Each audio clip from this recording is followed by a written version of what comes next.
Well, I'm sure you've noticed and felt that in most parts of the country, temperatures have literally plunged. In Joburg last week on Friday, the high 35 degrees. Today, the high was forecast at just 7.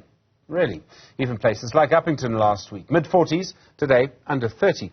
So then what impact does this have on farmers, and particularly if we have more variable weather in the future? Dr. Stephan Steyn is a lecturer in the Department of Soil, Crop and Climate Sciences at the University of the Free State. Dr. Steyn, good afternoon to you. Farmers manage their crops very carefully. They make sure they plant at the right time. A really sudden, short, cold, sharp snap like this, what impact can it have on crops already in the ground?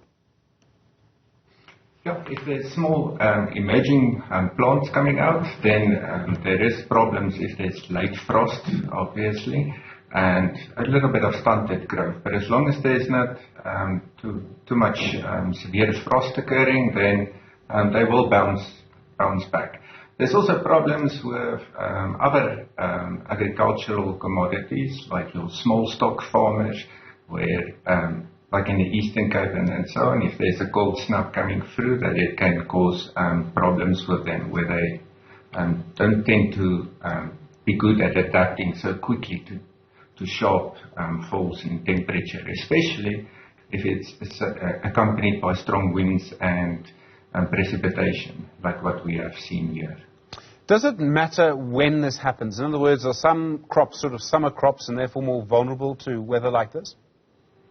Yeah, it definitely matters when it happens. Especially small plants, and if you think of your fruit orchards, where your eventual yield is dependent on that flowering bud becoming a fruit at the end of the day. So if your small fruit or your flower is injured by frost, then it can result in huge losses in the crops.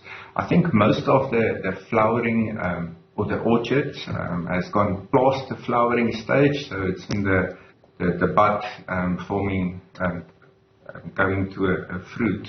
So the damage from frost there is a little bit less, thankfully, but if it was a few weeks earlier, then I think the damage could have been worse.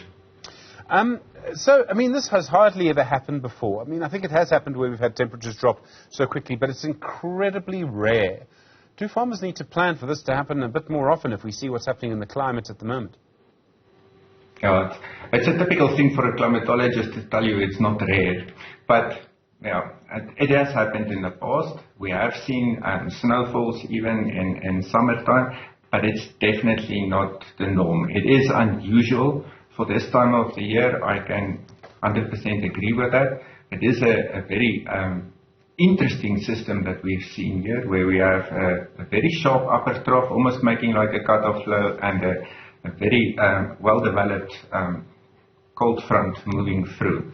And then what you typically see is this, with the northwesterly flow ahead of the cold front, you get high temperatures, so like we had with the heat waves and farmers struggling under those conditions with runaway veld fires and enhanced evapotranspiration, so you have water loss enhanced from your crops and from the veld and so on.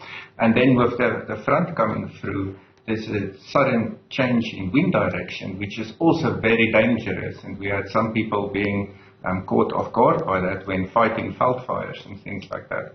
And then the drop in temperature along with that, and with that front coming through, especially if the upper air works in union with that, you can get some severe thunderstorms, and we've seen that with this system as well, with hail reports over large parts of the high veld during this system.